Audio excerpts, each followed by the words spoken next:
And speaking in favour of this bill, I want to start by saying that I see this as a small step towards a more inclusive society, and I congratulate the Minister on her imaginative way of using a relatively small amount of money. The previous government sought to downgrade the standard of living of our most vulnerable by cutting the minimum wage, and I'm absolutely delighted to see that it's being restored to its original rate. Because we live in recessionary times, it's really important that government initiatives are driven by a desire to make Ireland a fairer and more equal society. And there are two reasons for doing this. One is because it's the right way to treat people.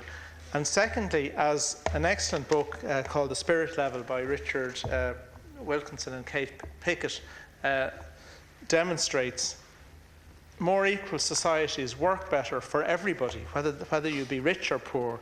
And indeed, I'd recommend that every TD should read that book, because it's a comparative book and demonstrates, what's happening in various countries around the world.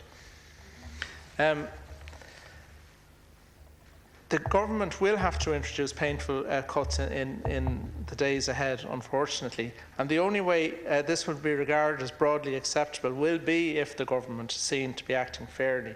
This means that on the one hand, the better off will need to take the brunt of the cuts, while the less well off and excluded will have to be uplifted as much as possible. I see this bill as addressing the second point. The Labour Party stands for a more equal, more caring society. And to this end, I very much welcome the shameful decision to cut the pay of those who get up and go to work every day on the lowest wages.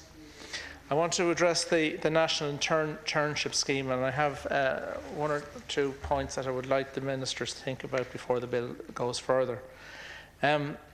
I very much welcome this proposal and hope that it will help to keep some of our best and brightest people from emigrating, and indeed people throughout society.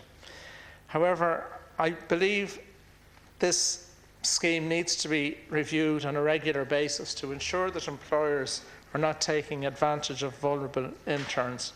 To this end, I would like to ask the Minister to clarify what provisions have been made to ensure that employers are not taking on interns, using their labour for the duration of the stay, not taking them then as full employees at the end of that time, and taking on another new intern and repeating that process indefinitely.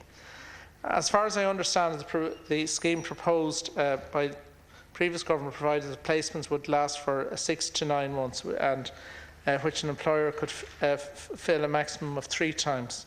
A suggestion I would like to make is that the duration of placements be increased from up to, say, 9 to 12 months, but that to amend it so that an employer can only replace an intern once. I feel that would be better both for the intern and to ensure that we don't have a situation where interns are being abused by employers. And lastly, I just want to refer to sections 17 and 18 of the bill, which will ensure that social welfare fraudsters have to pay the full price for ripping off the country, something which should lead to more resources being made available for those who really need it. And I'm actually surprised there hasn't been more focus on this aspect, because it is something about which I received a lot of complaints during the general election campaign. Thank you.